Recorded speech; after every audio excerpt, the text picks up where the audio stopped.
Big Four of Thrash debut albums ranked.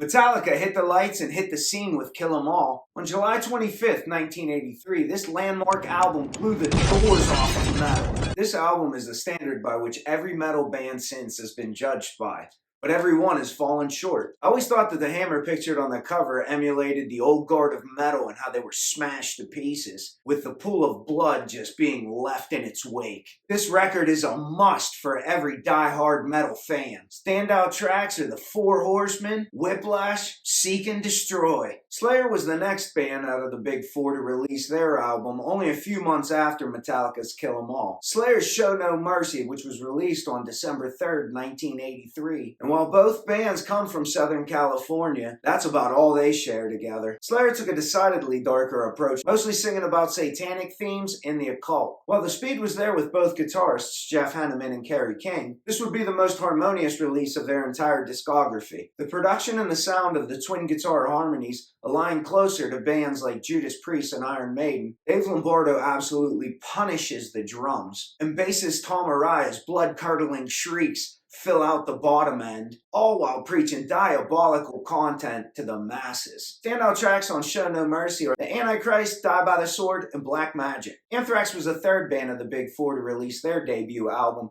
Fistful of Metal, on New Year's Day, January 1st, 1984. What a way to ring in the new year. This is the only album in their discography that features vocalist Neil Turbin and bassist Danny Liker. I love Neil Turbin's vocals, and I think they absolutely complement Scott Ian's shredding. With Charlie Benante on drums and Frank Bello on bass, this was an action-packed album from start to finish. While band founder Scott Ian says that this album is unlistenable due to its production, I think it adds a level of grit to the mix. I find this album had aged really well, and it takes me back to the days of just raw thrash. This is such an underrated album in the East Coast Thrashers catalog. Standout tracks are Deathrider, Metal Thrashing Mad, and Soldiers of Metal. Megadeth was the final band to drop their debut album, Killing Is My Business and Business Is Good. This album was released June 12, 1985, almost 2 years after Metallica's Kill 'Em All, which Metallica, as we all know, is Dave Mustaine's fuel to his fire and his former band. As most metalheads know, these songs also have doppelgangers in Metallica's catalog. The difference, in my opinion, between Metallica and Megadeth's version